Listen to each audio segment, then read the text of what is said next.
Hey everyone, what's going on? This is Ash and Rima from Mass Effect Odyssey, and today we bring you another theory video. This one's regarding basically a possible wormhole theory. This one was linked to us by TheOnceandFutureGeek, which I'll put the comment in the video, and thank you very much for the link as well. We've had a look at this over probably the last few days or so, because we've had a bit of a 3 or 4 day break from videos and things, but we've had a look at it, and it's interesting. It's definitely something that's worth looking into. So, Rima, did you want to? Yeah, so this is not our theory as well. So this is obviously a theory that's been done by a fan. We don't know whether he's written it as on Tumblr. He's written it as his theory. So I'm gonna give him the benefit of the doubt and say that is his theory. He's called Countdown Andromeda on Tumblr. If you want to go follow him, go and follow. We'll link it in the description. Yeah, we'll link it in. Yeah. But basically, he's talking about a possible wormhole theory that's kind of been hinted from Mass Effect 3, and will be kind of revealed in Mass Effect Andromeda. And the main kind of evidence he puts up for this is, well, we'll put pictures up and stuff. Yes. Is that at the end of Mass Effect 3, when the Citadel relay basically destroyed, and the shockwave that kind of emanates from your choice kind of explodes, it looks very similar to the little explosion graphic that's behind the character in the Mass Effect Andromeda trailer right at the end where it says Holiday 2016. Right behind him there's a little like poof animation. I'm sure it sounds a lot more dramatic. That's officially what it's called as well, the poof animation. Yes, and like side by side they do kind of look very similar, and he's actually got pictures of it on his post as well as GIFs and stuff that you can kind of see. Mm-hmm. And so his theory is that the Citadel relay destruction or the explosion that comes from that is kind of a hint to wormhole theories that could have led to them reaching the Andromeda galaxy, and it will be very strongly present in Mass Effect Andromeda, as we all kind of suspect anyway. Yes. So, and he's got a few possible theories on this, so I thought we'd probably just kind of paraphrase his theories, and then we'll talk about it a little bit. So his first theory is that it's actually like a supernova explosion. The image behind the guy is like actually a supernova explosion, and somehow it's been derived from that event. Also possibly linking to things like dark matter energy and supernova explosions and all like that, which were all linked to a possible ending in Mass Effect 3 that was actually never used. And he does link another article regarding the possible use of, why they decided not to use dark matter and all that stuff at the end, which is interesting enough to read. But bear in mind if you ever read this article, because the link's in his post, you can always go and have a look. Yes. But this article kind of sounds like it was an interview with the lead writer of Mass Effect 1 and 2. And basically it's just him talking about dark matter energy and about how plot lines are basically discarded and things like that. And bear in mind, he never wrote anything for Mass Effect 3, so he wasn't involved in the ending or anything like that. So he's basically talking about how things are kind of disregarded. And he basically says that some things just got thrown out because of how stupid they sounded.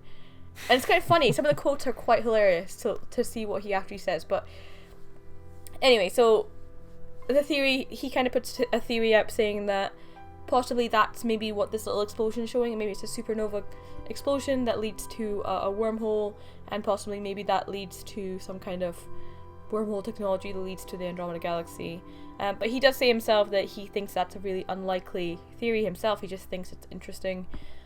Yeah, and he also seems to think that there's something in there as well that they're saying that it has, and you're probably going to chastise me for this saying this because you mentioned it just before we started recording, but they're saying that the effects of the ripple effects at the end of 3 it's kind of had an effect on space-time itself. Yes. I was going to say the space-time continuum. I refrained myself from saying it. No, don't use the word space-time continuum to explain anything.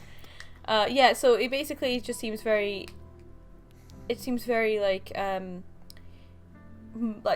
way the article kind of puts it, and the way he's kind of also saying that there's possibly not a theory, it's very much convenient, it's magic, space magic, basically. Oh, this happened, and then we managed to figure out this, and woo, wormholes. That's what I think that theory suggests. Yeah. And he himself says it's really unlikely, and he also says that it would require to revisit the Reapers and revisit all that kind of stuff. Mm-hmm.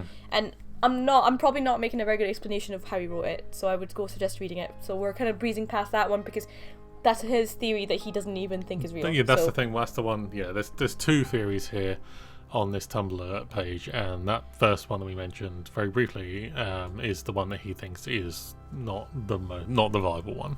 Yeah, he says that going back to dark matter energy explains that we have to go back to the Reaper origins, go back to like basically Mass Effect 2, 1, even earlier, and he thinks that BioWare probably won't go backpedal to so back and far in time in Mass Effect trilogy. They probably want to start off fresh, and that's probably what they're going to be doing. They're not going to want to go back. So his next theory, which he thinks is the more probable theory to himself, he does write to me, so you can take it with a grain of salt, I guess, is that the Mass Effect relays being destroyed in like a domino effect kind of leads to the unintended effects of the fabrics of tape spice. Tape spice? Oh, sorry. That's a new The one. unintended effects of the fabric of time and space, or space and time. This is like purple and orange all over again. Rima's having some issues like getting her With words words, and jumbling yeah. up today, so Yeah, so bear with her. this destruction, like this domino effect of these destruction of these relays causes like space-time to kind of go a bit wobbly, basically. And then after like several years of like studying it, rebuilding the relays, and even possibly studying like the effects it's had on space, new technologies are built where instead of just rippling from relay to relay, they're actually managed to make some kind of wormhole technology. He also kind of says that maybe it's kind of been kind of assisted by some independent species that we don't know of, maybe pushing and like working, like maybe new technologies are discovered. The big push to kind of maybe colonize other galaxies, because we've kind of. He also kind of references like a beat him to it kind of reaction by the Alliance, like more like a space race between all the races to kind of get to the Andromeda galaxy. Yeah. Also the fact that there's the Andromeda galaxy is basically a gold mine where there's basically this entire like wealth of resources that have not been tapped yet, and he calls it like a gold rush, everyone trying to get there.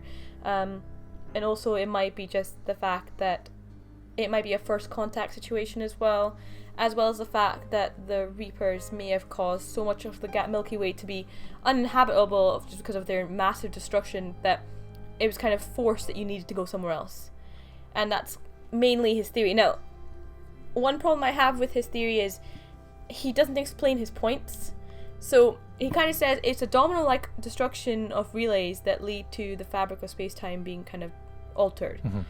He doesn't explain why or how or what he thinks that's going to be caused by. Like, it's very easy to say something's going to cause a ripple in space-time, but just traveling through space is a ripple in space-time.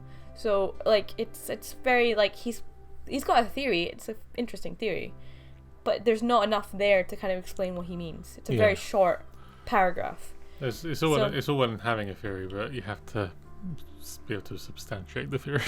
Yeah, and most of what he's kind of said is very much like the motivations of why people would want to go to the Andromeda galaxy rather than how FTL travel would have ever come about. And he never references those images ever so far that I read. Yeah. So I don't understand how he gets from those images to like all this spiel. Yeah. But again, as I said, it's really, really interesting. It's very interesting, and it could be something that we maybe revisit later down the line should more evidence come around. And he does say something that we both thought, they may be reusing this animation because it looks cool. And it's quite possible that they are reusing that animation to the other. But I think we were kind of like looking at the animations itself, and I don't think they look exactly the same, to be honest. I was saying that. No. I was saying that the one in the Mass Effect 3 really kind of looks like there's a kind of like a sphere of like energy kind of coming from it, which was obviously the reaction of like your than choice. Explosion.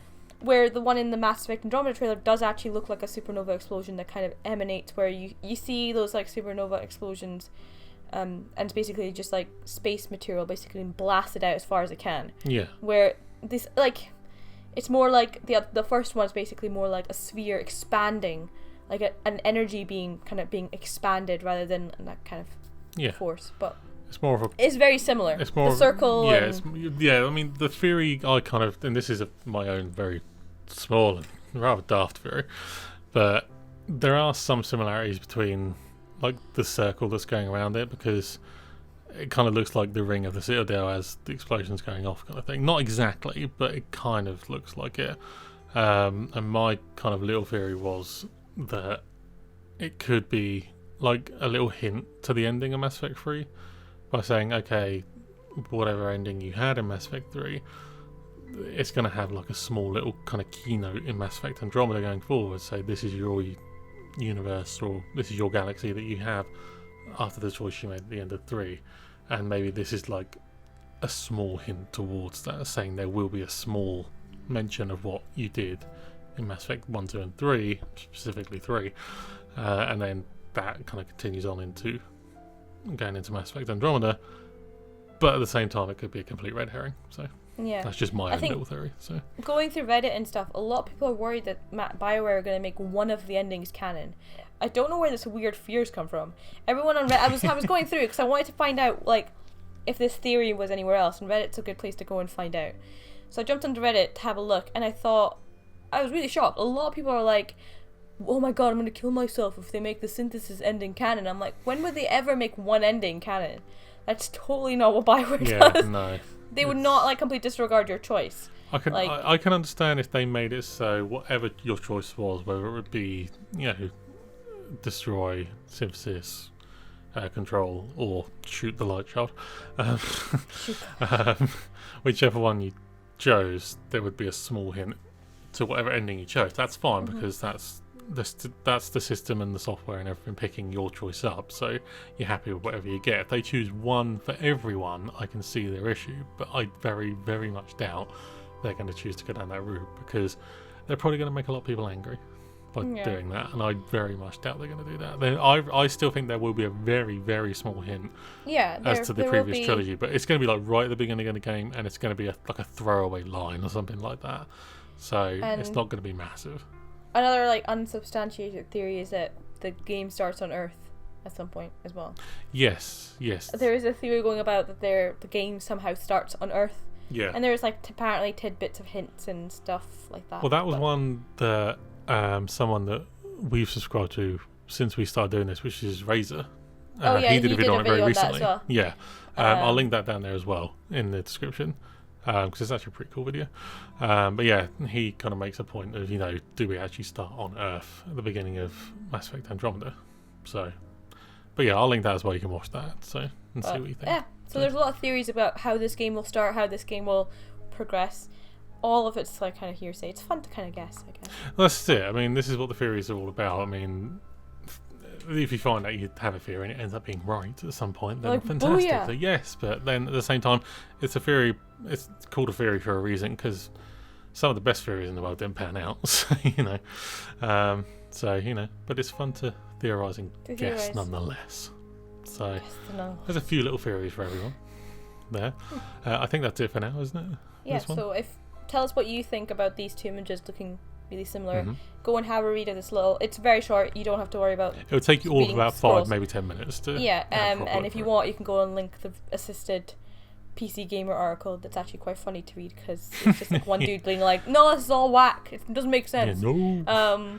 So go and read that and let us know what you think about the theory, what you think about this guy's thoughts. If you have anything more to expand, if you have anything else to add, or whether you don't think it's true or not, share your comments. Let us know. And share this video to help us grow. Hopefully we'll be at 400 by the time this video comes out. We're fingers crossed. Fingers crossed. Yes, we're only 10 away at the point of recording this, so hoping so. And also very quickly, thank you to TheOnceandFutureGeek for providing us with the comment and the link as well. Yes. So thank you very much. And we will see you next time for whatever video we release next.